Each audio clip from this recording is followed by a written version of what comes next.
Hello everyone, and welcome back to Creepy Mr. Night. I know many of you enjoy using these videos to help you sleep, so before you drift off, I thought it'd be fun for everyone to leave a comment, letting me know where you're listening from around the world. Also, don't forget to like and subscribe if you're enjoying the content. Now, let's get comfy, relax, and begin. Story 1. The park was unusually still that morning, the type of quiet that felt almost unnatural, as though the world was holding its breath. A thick blanket of snow covered the ground, muffling the sounds of the city, giving the impression that the world was miles away. The sun, still hidden behind a heavy layer of clouds, cast a dull gray light over everything. In the distance, the faint figure of a woman jogging in the park was the only sign of life. Ruth Lawson was bundled up in layers of winter clothes, her breath visible in the cold air as she took her usual morning jog. She had always found peace in the early hours of the morning, when the world was still. But today, something felt different. She couldn't quite place it, but the park seemed more silent. There was no wind, no sounds of birds or distant voices, just the crunch of her feet in the snow. As she passed the large oak tree near the northern entrance, Ruth's footfalls slowed. Ahead, partially obscured by the snow-covered branches, she saw something, a shape. At first, she thought it was just a pile of snow, but as she got closer, she realized it was something, or rather, someone. A woman's body, sprawled out on the snow, her limbs stiff, her face upturned toward the sky. Ruth froze, her heart racing. It was clear the woman had been there for a while. The cold had taken its toll, her coat and hair frosted over.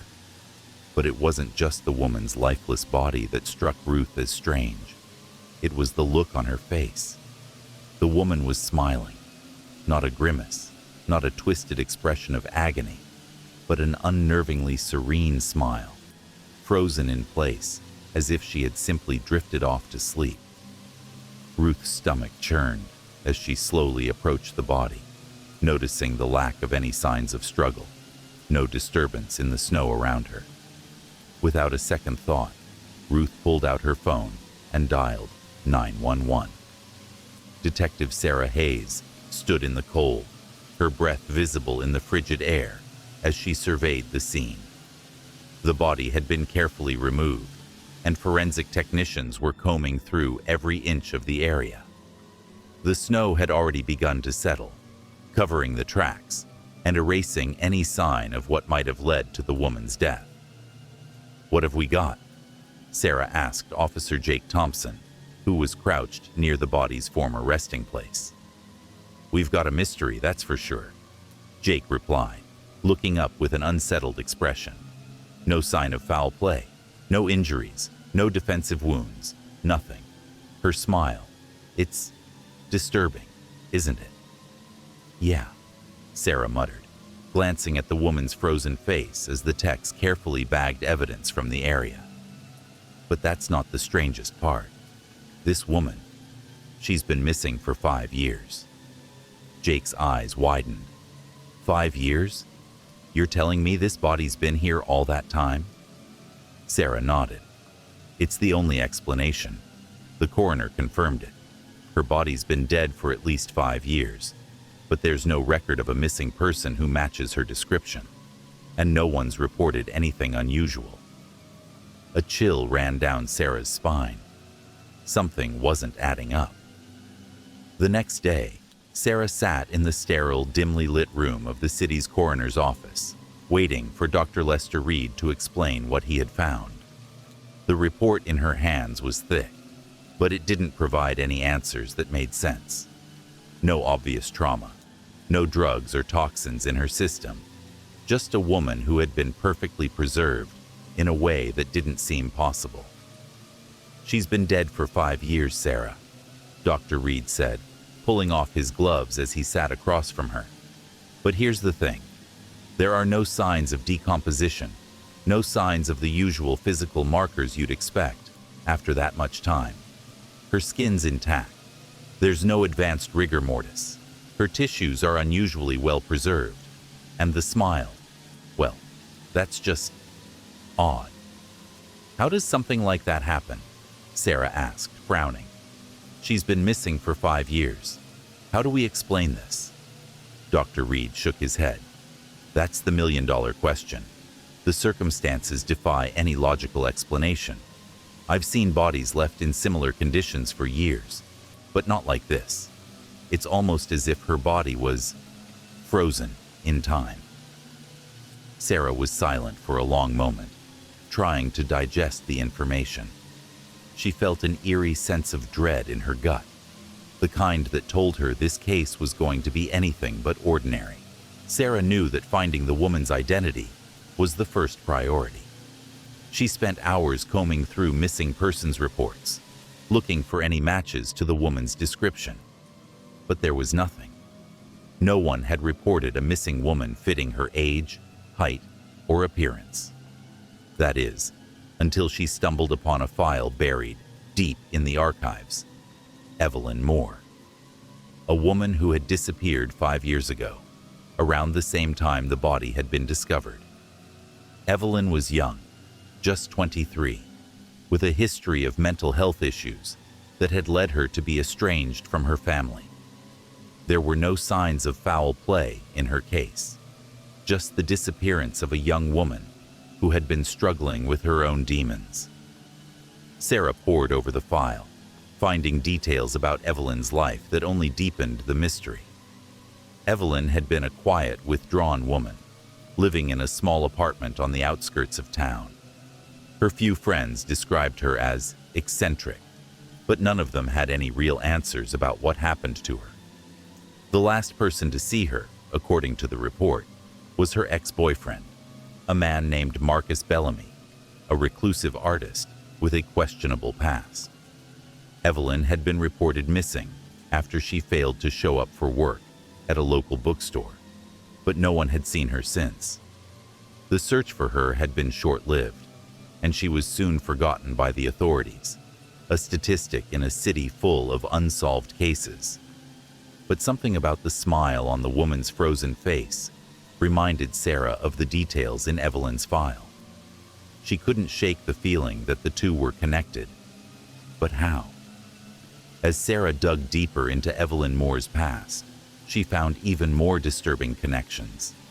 She uncovered a series of unsolved disappearances that had occurred around the same time, each involving young women with troubled backgrounds. Each woman had vanished without a trace, leaving behind no evidence, no clues, nothing. One name stood out in particular: Claire Waverly. Claire had been 21 when she disappeared 2 years before Evelyn. Claire's case had been closed with no real leads, but the more Sarah read, the more she realized that these disappearances were no coincidence. Claire had been an art student, and her last known contact had been with Marcus Bellamy, the same ex-boyfriend of Evelyn Moore. There was a pattern emerging, one that pointed back to Marcus Bellamy, a man who had always been just on the edge of suspicion, but never quite a suspect. Sarah visited Marcus's studio the next day. It was a dark, cluttered space, filled with unfinished canvases and strange sculptures, all bathed in the dim glow of overhead lights. When she knocked, Marcus answered the door with a startled look in his eyes, as though he had been expecting her. "Detective Hayes, isn't it?" he said, his voice low, almost mechanical. "I know why you're here. You've been involved in the disappearances of several women," Sarah said bluntly, not wasting any time with pleasantries. "What do you know about Evelyn Moore?" Marcus stepped back, letting her into the studio. "I know a lot about Evelyn," he said, his voice tinged with something darker. "But I didn't harm her, if that's what you're implying." As Sarah spent more time with Marcus, she began to uncover a web of lies and deceit. Marcus had been more involved with these women than anyone realized. But it wasn't in the way Sarah had initially suspected. He hadn't been killing them. He hadn't been hurting them at all. What he had been doing was far more sinister. Marcus had been obsessed with capturing their souls, their essence, in his art. He had been using his relationships with these women to create macabre masterpieces, paintings and sculptures that he believed could contain their spirit, preserve their essence forever. When Sarah confronted him about his disturbing behavior, Marcus finally broke down. He admitted to his role in their disappearances, but his confession wasn't what she had expected. He hadn't killed them. He hadn't physically hurt them. He had simply taken them, made them disappear, and kept them trapped in his art. The woman found in the park, Evelyn Moore, had been his final masterpiece, her soul frozen in time in a twisted work of art. But Marcus's obsession with preserving their beauty, their lives, had led him to do something far worse than any murder could ever be. He had trapped them. The discovery of the truth about Marcus Bellamy turned the case upside down. The truth was darker than anything Sarah had anticipated. The woman's frozen smile, it wasn't a symbol of peace, but of something far more sinister. In the end, Sarah discovered that the woman in the snow had not been lost to time. She had been trapped in Marcus's twisted obsession with art and beauty. And as the truth unraveled, it became clear that Marcus Bellamy had been hiding more than anyone could have imagined. The truth was out. The case was solved. But the consequences of Marcus Bellamy's actions would haunt Sarah and the city for a long time to come. Story 2. The town of Ashford was the kind of place that didn't make much noise. The hills, dense and ancient, surrounded it like silent sentinels. On a quiet morning in early spring, the residents would wake up to a chill breeze that carried with it the scent of pine and fresh earth. Ashford didn't rush. It moved slowly, like a child's forgotten toy that had been left in a corner, gathering dust. It was the perfect place for a man like Leonard Graves. Leonard, an elderly toy maker, had spent the better part of his life in his little shop on Maple Street, crafting the most extraordinary dolls anyone had ever seen. The shop was unassuming from the outside, a modest wooden building with a faded sign that simply read, Leonard Graves, Toy Maker. But inside, it was a world of whimsy and wonder. Hundreds of dolls, each more lifelike than the last, lined the walls. There were porcelain-faced dolls, some with intricate hand-painted eyes that seemed almost too real, others made from soft cloth with stitched features. They were all perfect, each one a work of art. And yet, there was something unsettling about them. They were not just toys. They were something more. The shop had become a fixture of the town. Locals knew Leonard as an eccentric but harmless old man who kept to himself. He never married, had no children, and lived a life of solitude. Most people had no idea what drove his obsession with dolls, but they respected him nonetheless. Some even collected his creations, though few ever truly understood what made them so lifelike. Then, one Tuesday morning, the peace was shattered. Olivia Bennett had only recently returned to Ashford. She had grown up here, but after college, she had moved to the city to pursue a career in journalism. She never expected to come back, but the news of her father's passing had brought her back to the sleepy town she had once called home. Now, she worked as a local reporter for the Ashford Gazette, a small-town newspaper that mostly covered community events and human interest stories. She had never written anything of real consequence, not until the day Leonard Graves was found dead. It was just past dawn when Olivia received a call that would change everything. Her phone buzzed loudly on the wooden table in her kitchen, and she grabbed it quickly, expecting another routine assignment. Instead, It was her editor. "Olivia, I need you to get over to Graves's toy shop. There's been a murder." "A murder?" Olivia froze, the cup of coffee she had been sipping now forgotten. Leonard Graves, the quiet elderly man she'd often seen walking down the street with his cane, had been murdered. "Wait, what happened?" Olivia asked, her voice shaky. "We don't have all the details yet, but the police are there. We're sending a photographer to cover it. But I need you to get a statement. We've got a story, whether we like it or not." Olivia's heart began to race. Murder wasn't something that happened in Ashford. It was a town built on quiet lives and calm routines. Something about the call didn't sit right with her. She didn't even bother to change out of her pajamas, throwing on an old coat and heading out the door.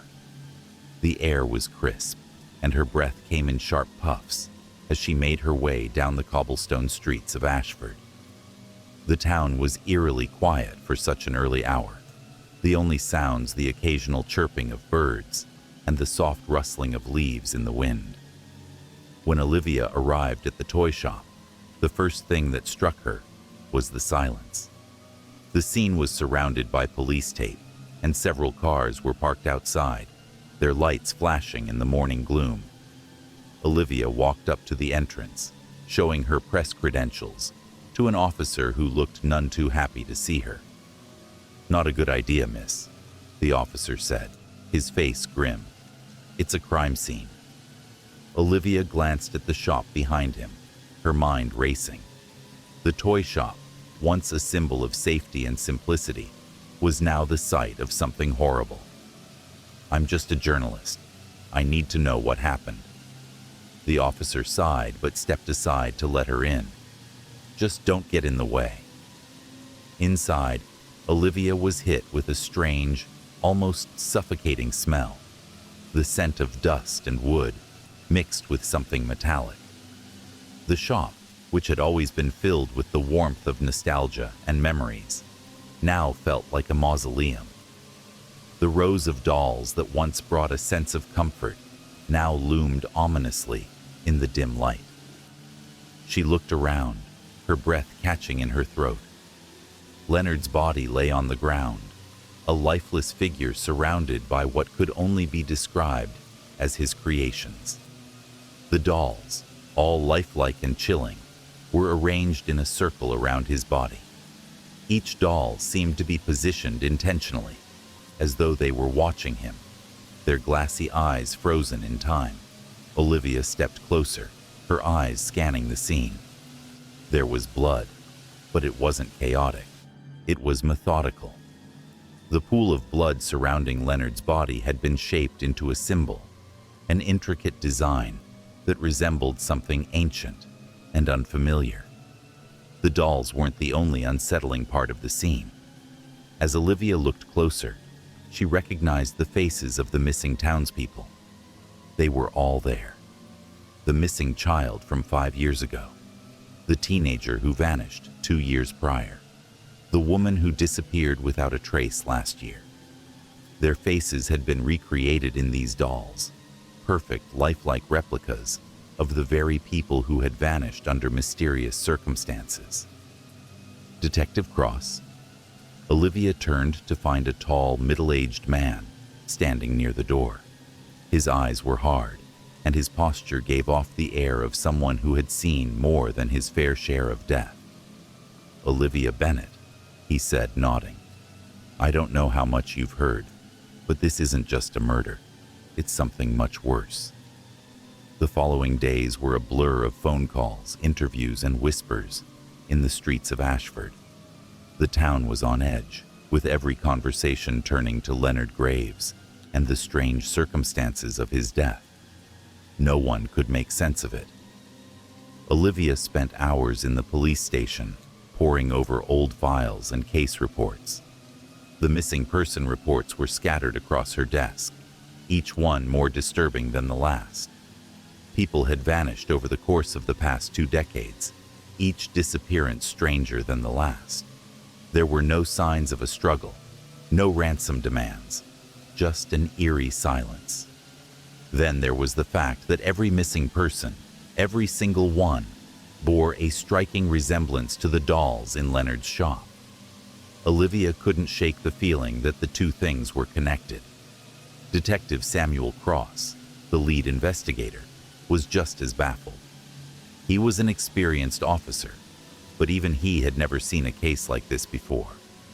He hadn't known Leonard well, but he had heard the rumors. The talk about the old toy maker's obsession with lifelike dolls and his strange, almost cult-like behavior. There were whispers of a deeper, darker history behind the town's many disappearances, but no one had ever been able to prove anything. As Olivia dug deeper into Leonard's life, she uncovered disturbing details.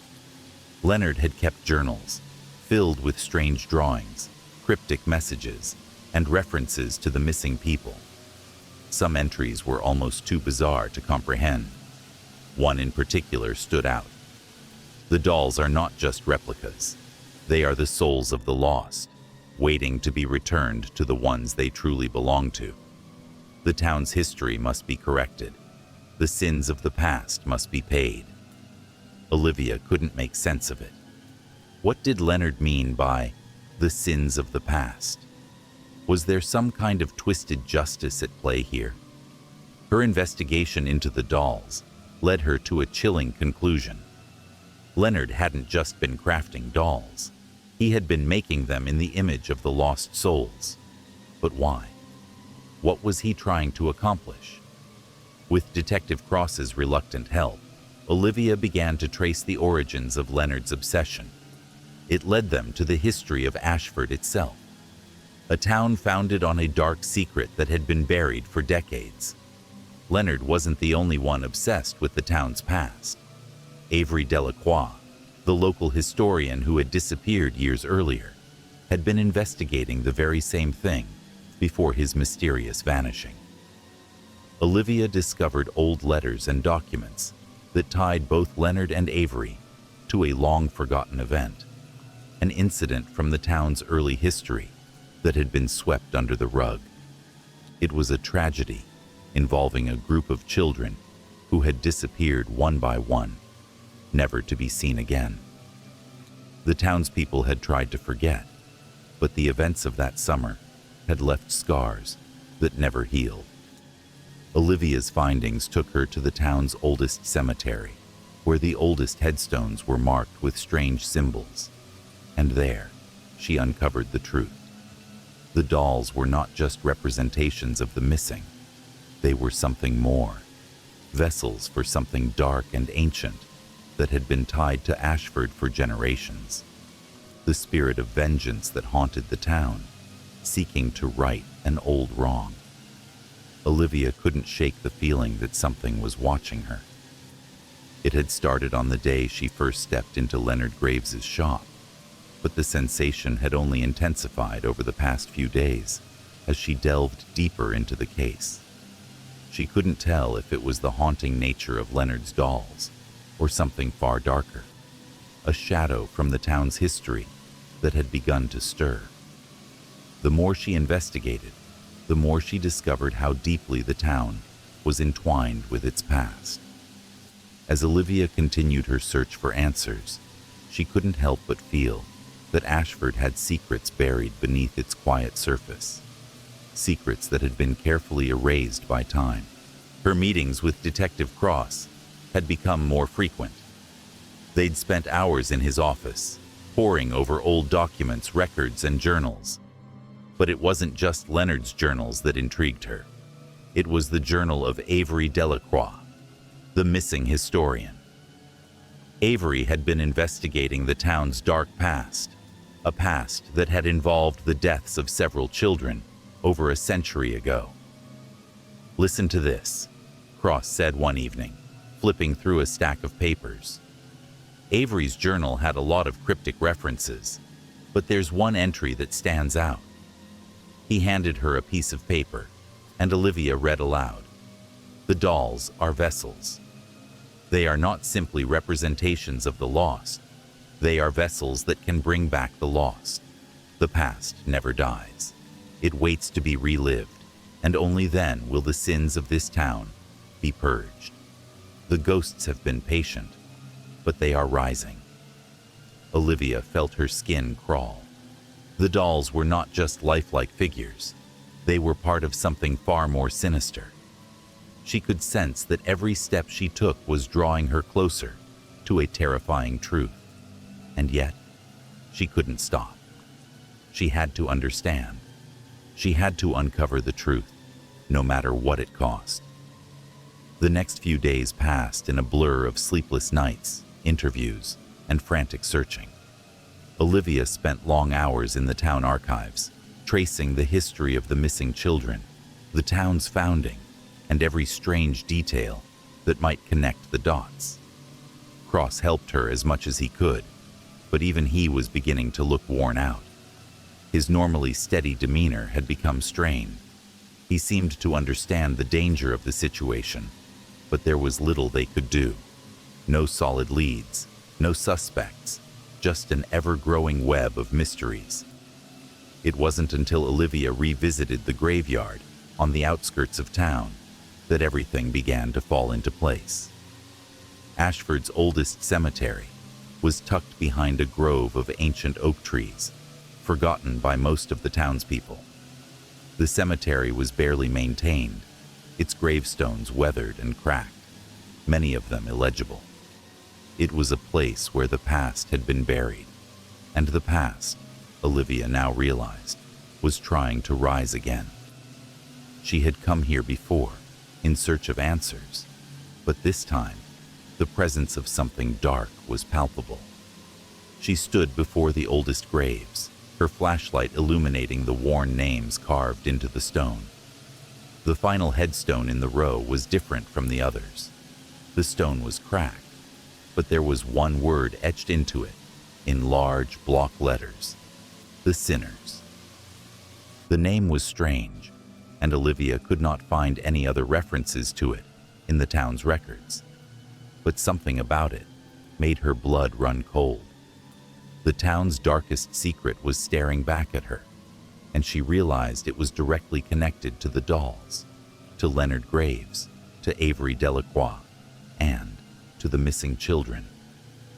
Olivia's breath hitched as she ran her fingers over the cracked gravestone. Her mind raced.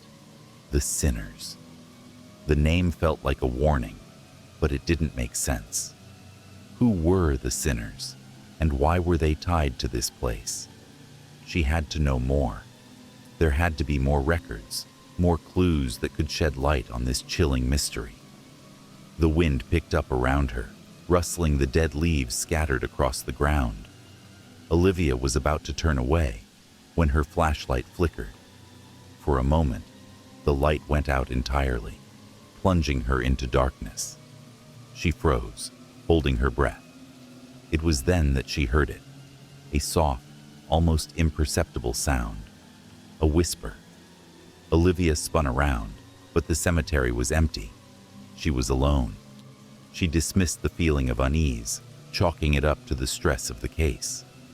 But when her flashlight flickered back on, she found something in the dirt beneath the grave.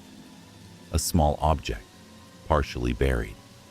She knelt down and brushed away the soil, revealing a delicate porcelain doll, one she recognized immediately. It was one of Leonard Graves's creations. But something was wrong. The doll wasn't just a replica of a missing person. It was different. Its features were distorted, its eyes cracked and sunken. There was something inherently sinister about it. This wasn't just a doll. It was a marker, a symbol, a clue. Her heart raced as she realized the truth. Leonard's dolls weren't just representations of the missing. They were tied to the very essence of Ashford's dark history. They were the key to a curse that had haunted the town for generations, and the curse was about to resurface. Olivia took the doll with her, her mind reeling. She needed to confront Cross, to tell him everything she had uncovered. But as she made her way back to the police station, a sense of dread washed over her. She felt eyes on her. shadows lurking in every corner. The next day, Olivia met with Detective Cross at the police station, her nerves on edge. She knew she was close, too close to the truth now. The pieces were finally coming together, but she also knew that she might be putting herself in grave danger. Something dark had been lurking beneath Ashford's surface for far too long, and Leonard Graves had been its unwilling architect. "I found something," Olivia said, slamming the porcelain doll onto the desk in front of Cross. "This is one of his creations, but there's something wrong with it." Cross studied the doll, his brow furrowing. "It's not just one of his dolls, is it? What's different about it?" Olivia swallowed hard. "This one, it's a marker, a symbol of something terrible, and it's connected to a curse, one that's tied to the town's history. I think the dolls were never meant to just be art. They were meant to bring the lost back, to force the town to face its sins." Cross's face paled. "Number, that can't be true. The town has a dark history, sure, but curses? No one believes in that nonsense." Olivia's voice was unwavering. "The missing people, they weren't just taken, they were chosen. Leonard Graves, Avery Delacroix, they were all part of this twisted ritual to right an ancient wrong. And now, it's starting again." Cross shook his head, clearly torn between disbelief and the gnawing realization that Olivia might be right. "You need to be careful, Olivia.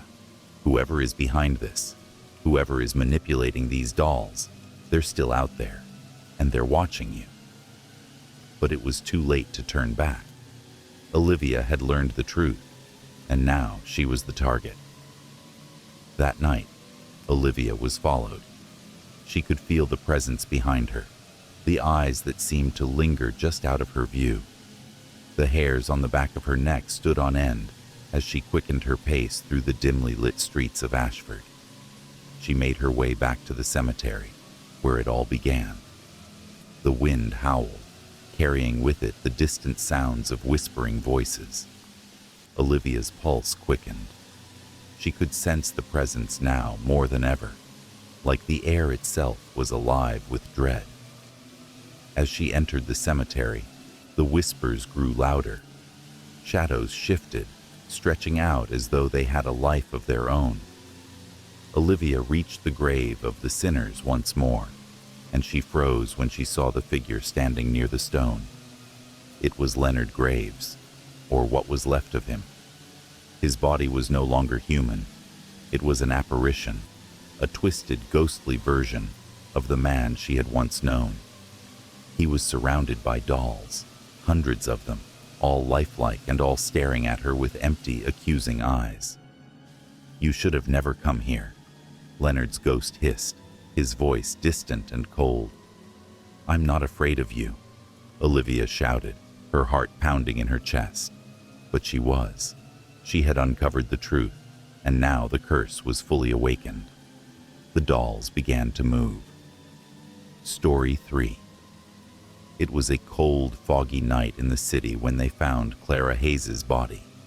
Maya Walker had been just a few blocks away when the call came in. She had been out late, working on a feature article about city politics for the Sanford Tribune, her mind buzzing with ideas and facts. But nothing could have prepared her for the devastating news that hit like a wrecking ball. "Clara's dead," was all the voice on the phone said. Maya's heart stopped. She could barely breathe. Clara Hayes, her best friend and fellow journalist, the woman she had worked alongside for years, the one who had introduced her to the world of hard-hitting investigative reporting, was gone. Clara had been found inside an old abandoned phone booth near the edge of the city. Her body was slumped over, her notepad tightly clutched in one hand, as if even in death she had tried to hold on to the stories she had uncovered.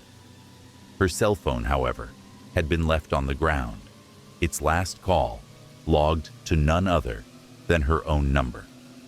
It didn't make sense. Maya stood still for a moment, processing the details in her mind. Clara had been working on a political investigation. Something big, something dangerous, no doubt. But how did it end like this? How did it all come to this chilling moment? The phone booth, a relic from a forgotten time, had stood in that same spot for years, overlooked by most, ignored by the general public. It had become a strange landmark for those who worked in the city, something of a curiosity in an otherwise modernized area.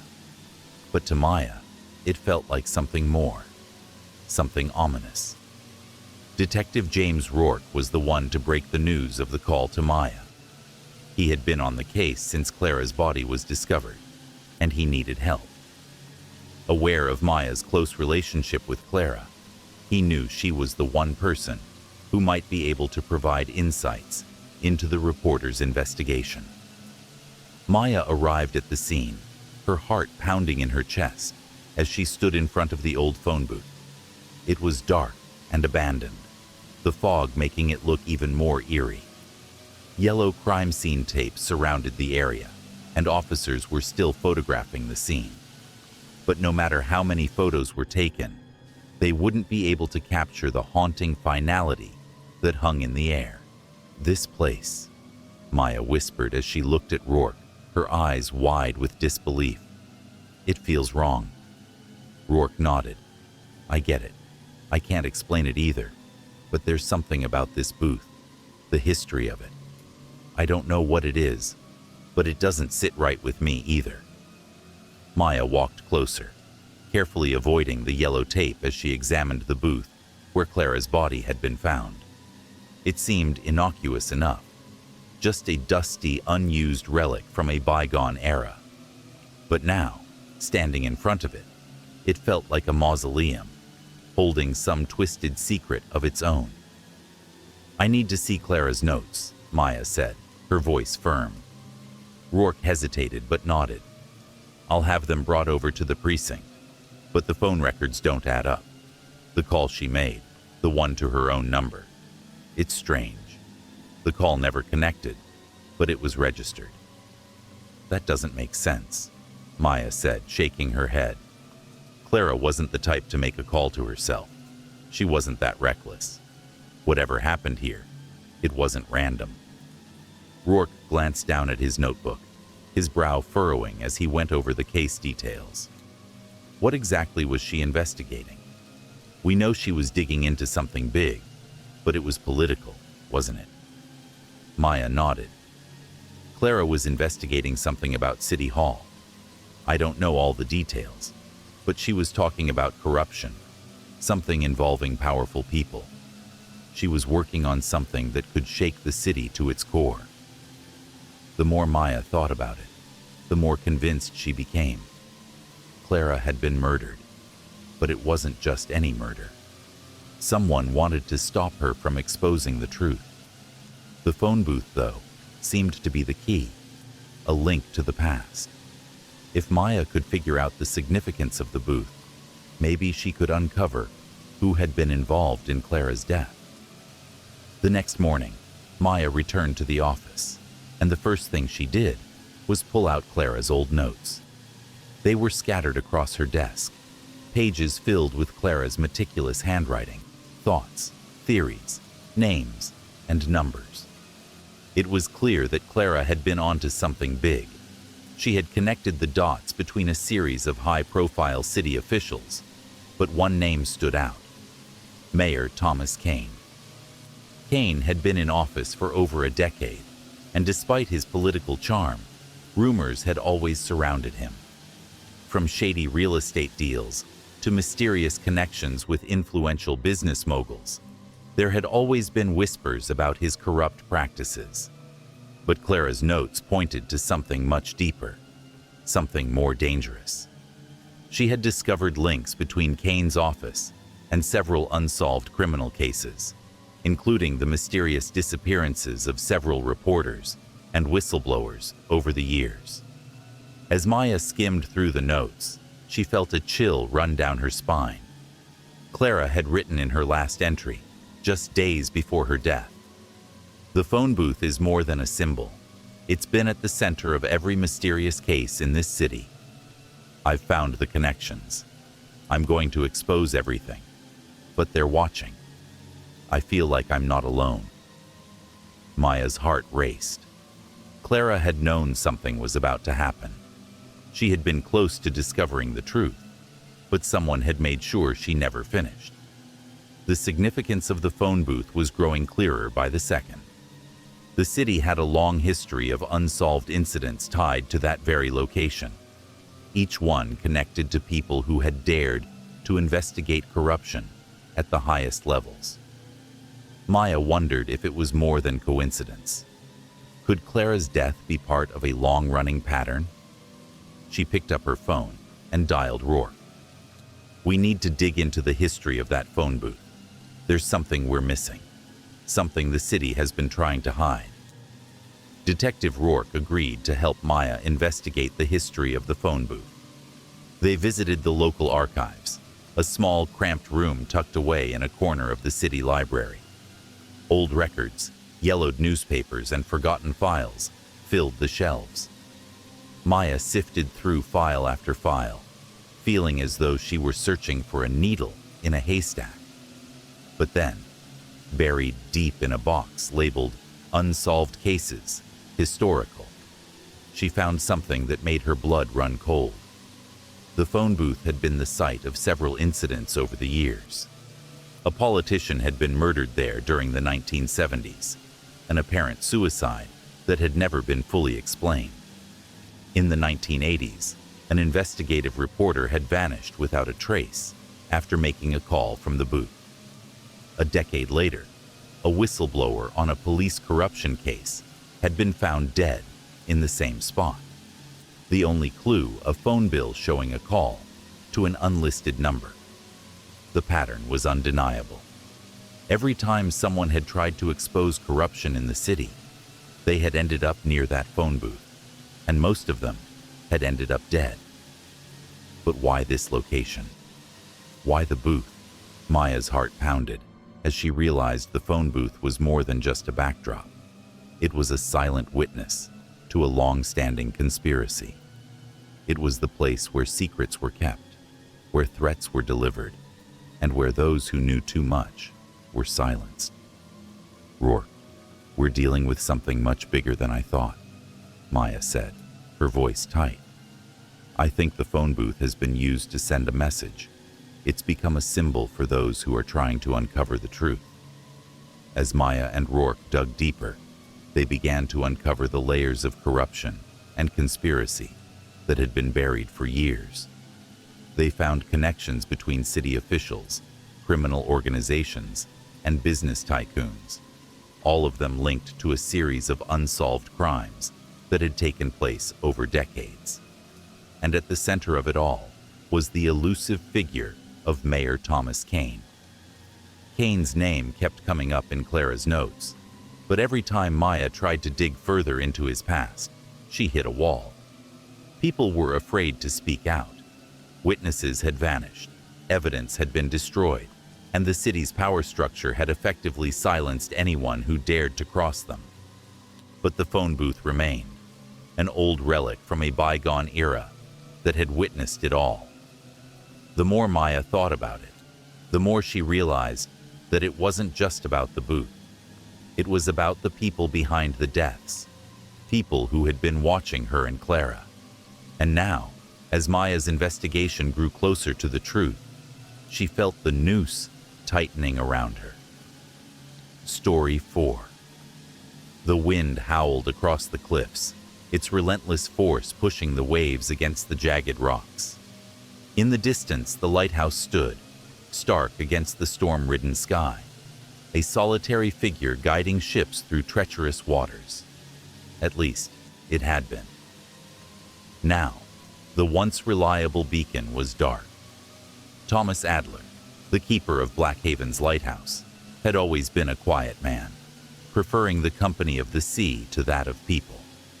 His life was one of solitude, save for the occasional visitor from town, and his unyielding duty to ensure the lighthouse's light never went out. Yet, on the evening of the storm, He had disappeared without a trace. The storm had ravaged the coast for hours. Waves that reached the sky crashed against the cliffs, rattling the windows in town, forcing the locals to huddle indoors. By morning, the storm had passed, but Thomas was nowhere to be found. His boat still lay docked, the tethered ropes swaying lightly, untouched by the fierce winds. His lighthouse quarters were left in disarray, as though he'd vanished in a hurry. His oil lamp was still burning low on the kitchen counter, but his bed had not been slept in. Emma Hayes, a journalist who had left Blackhaven years ago, found herself walking back down the same foggy streets that she once hurriedly left behind. She had returned to visit her ailing mother, but now, with Thomas Adler's disappearance looming over the town, there was a strange pull in her gut, a pull she couldn't ignore. The news hit Emma hard. Thomas was more than just a lighthouse keeper. He had been an anchor in this small, quiet town. She couldn't fathom why he would just vanish, especially during a storm so fierce. More unsettling than his disappearance, however, was the note he had left behind, written in a trembling hand. It wasn't the storm. It was something else. Emma knew one thing for certain. She needed to understand what had happened. It wasn't just the note. It was the sense of mystery that had always surrounded the lighthouse. There were rumors, whispers among the townsfolk about strange occurrences at the lighthouse. People had seen flickers of light, even when the lamp was off. There had been stories of shipwrecks, disappearances, and even ghostly figures that roamed the cliffs at night. For some reason, Emma had always dismissed these tales as simple superstition. But now, with Thomas gone, the town's whispers seemed to be more than just idle gossip. Emma hadn't planned to return to Blackhaven, not after the years she'd spent running away from the memories of her childhood. The town had always felt suffocating, a small, isolated place where nothing ever seemed to change. But something about Thomas's disappearance made her feel as if the town was pulling her back, like a magnet she couldn't resist. As Emma walked through the winding streets of Blackhaven, she felt the weight of her childhood here. The quiet homes with their salt-weathered shingles, the empty storefronts, and the crumbling sidewalks painted a picture of a town that had been forgotten by time. Detective Peter Byrne had been in Blackhaven for nearly as long as she had been away. He was a local through and through, never particularly involved with outsiders, but always with his ear to the ground. Emma knew that if there was anyone who could help her piece together what happened to Thomas, it was Peter. They met in the small diner near the town square, a place where everyone knew everyone and everyone's business. The coffee was lukewarm, and the air was thick with the smell of old wood and sea salt. "Emma," Peter said, his voice heavy with the weight of the case. "You shouldn't be involved in this. There's nothing here for you. You don't know this town like I do." Emma leaned in, her expression determined. "I know Thomas. He wouldn't just disappear. And those notes, I need to find out what happened to him." Peter's face softened slightly, though his eyes were clouded with concern. "You don't understand, Emma. There's a reason people in this town don't talk about the lighthouse. It's never been just a lighthouse. There's something about that place. Some things are better left buried." Emma wasn't deterred by Peter's warnings. In fact, they only strengthened her resolve. After their conversation, she set out for the lighthouse. The town had grown silent, the streets emptier than usual, as though everyone was holding their breath, waiting for something. The lighthouse stood ahead, its tower reaching toward the sky like a skeletal hand, its light long extinguished. She reached the door of the lighthouse, and it creaked open on its hinges. Stepping inside, Emma felt a chill run through her. The air was thick with dust, and the scent of salt water lingered in the corners of the room. She could see Thomas's belongings. His coat hung on the wall, his boots lined up neatly by the door, as though he had stepped out only moments before. But the more Emma looked around, the more she realized that Thomas had left in a hurry. Papers were scattered across the floor, his journal open to a page covered in hastily written notes. Emma's eyes skimmed the page, and the words that stood out sent a shiver down her spine. "I've seen it again. The shadow in the mist. It's not the sea. It's something worse." Emma's hands trembled as she flipped through more of Thomas's journal. She had expected to find a normal record of his work, weather reports, tides, notes about the light. But instead, she found something far more unsettling. There were references to the Watchers, vague mentions of the deep, and warnings about what he called the calling. Emma could feel the weight of the history pressing down on her. She had heard rumors growing up, whispers of the lighthouse's strange past. There had been shipwrecks over the years, all near the same stretch of coastline. But it was more than just shipwrecks. Every few decades, someone went missing, and the only link between them all was the lighthouse. It was a cursed place, or so the locals said. One of the oldest stories was about the Seraphim, a merchant ship that had gone down near the lighthouse in the 1800s. The survivors spoke of strange happenings aboard the ship, voices in the dark, a cold that they couldn't escape, and an inexplicable pull to the sea. When they finally made it ashore, they were never the same, and the ship's wreckage was never found. Some said the sea had claimed it. Others believed that something beneath the waves had taken it. And after that, strange occurrences at the lighthouse began, leaving the town to wonder if the lighthouse had something to do with the disappearances. As Emma continued to delve into the history of the lighthouse, she stumbled upon more unsettling records.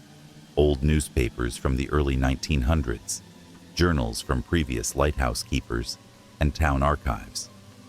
The lighthouse had always been associated with strange occurrences, flickering lights when there was no storm, whispers heard in the dead of night, and the disappearance of those who went out to sea.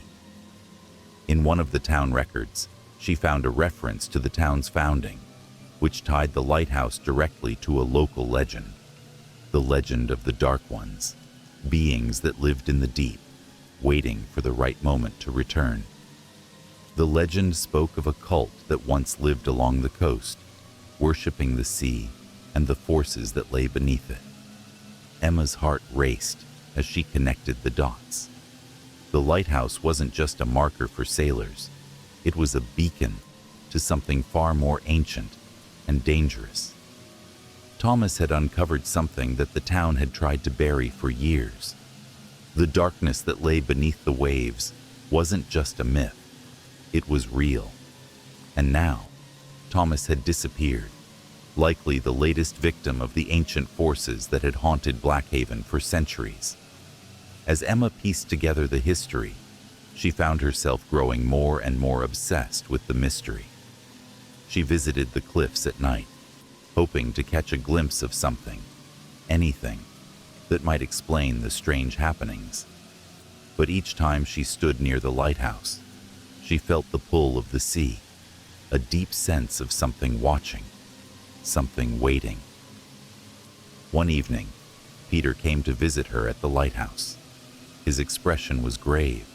"You're getting too close to something, Emma," he warned, his voice low. "The town doesn't want this history uncovered. They've tried to bury it for generations, and now you're stirring up something that shouldn't be stirred." Emma turned to him, her eyes filled with determination. "I can't ignore this.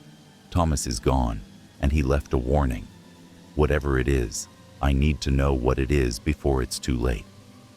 Peter hesitated, then spoke in a whisper. The lighthouse. It wasn't just built to guide ships. It was built to contain something. The legend, the dark ones, they're not just stories. They're real, and the lighthouse is a prison for them. Emma's breath caught in her throat. You mean to say that Thomas didn't disappear because of a storm? He was taken by them? Peter nodded. And you could be next if you're not careful. In the days that followed, Emma continued to investigate. Her fear had given way to a fierce resolve. She knew she had to uncover the truth, not just for herself, but for the entire town. The lighthouse was more than just a symbol. It was a key, and the key to unlocking the mystery lay in the depths of the sea, where the darkness waited. One night, as Emma stood on the cliffs, she saw it. A shadow, deep in the water. It was huge, something ancient, something that moved beneath the waves like a predator. The darkness had returned, and now the town of Blackhaven would face the truth. Story 5. Briar Hollow was a town with a history that was hard to forget, yet even harder to remember in full. Small, tucked away in the rolling hills, its beauty concealed an unsettling undercurrent. Despite the serene appearance of tree-lined streets and quiet cemeteries, there was something darker about the town, a pattern that everyone seemed to feel, but nobody could articulate. It had been years since anyone could remember the last murder. In a town where everyone knew everyone else, it was practically impossible to be forgotten. But the people who had died before, the ones whose names were whispered under breath as old memories, had long since faded from consciousness. Every year, on the same date, a single black rose mysteriously appeared on the graves of women who had been buried for years. No one knew where the rose came from, nor why it was always placed precisely on the gravestones of women who had, for all intents and purposes, never been officially connected. These weren't grand historical figures. They were ordinary women, locals, transients, forgotten souls, whose stories had faded into the pages of time. It had been 15 years since the first body had turned up. A woman named Clara Barnes, a teacher who had mysteriously disappeared, was found just outside Briar Hollow's limits, her body placed with unnerving care. The signature, a single black rose, was there, a cruel marker that was meant for someone to find. The townspeople whispered among themselves about the coincidence, but for the most part, they moved on. No one wanted to dwell on the grim details. That was until a decade later, when it happened again. Another woman, another body, and once again, the same strange symbol, the same unexplainable black rose. And so the cycle continued. The deaths were separated by years, with only an eerie, unspoken connection between them. The black rose. But when Isabel Grant's body surfaced this year, Detective Rachel Sinclair knew something had changed. Rachel had been with the Briar Hollow Police Department for nearly a decade and a half. She'd seen things, crimes, tragedy, and heartache. But she had never been faced with something like this. The cases never seemed to overlap, but there was an undeniable link between them. The pattern was becoming too obvious, and the town's unease was palpable.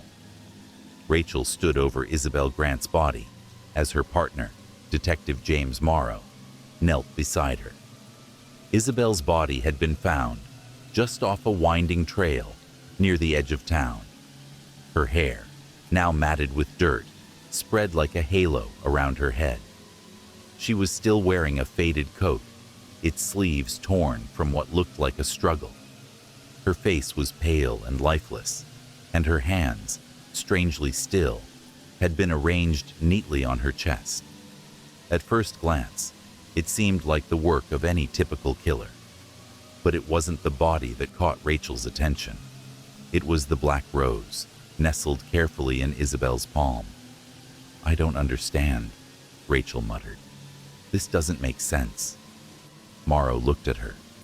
Another one, just like the others. The black rose. I know, she said, her voice tight with unease. But something about this feels different. It's too deliberate, too coordinated.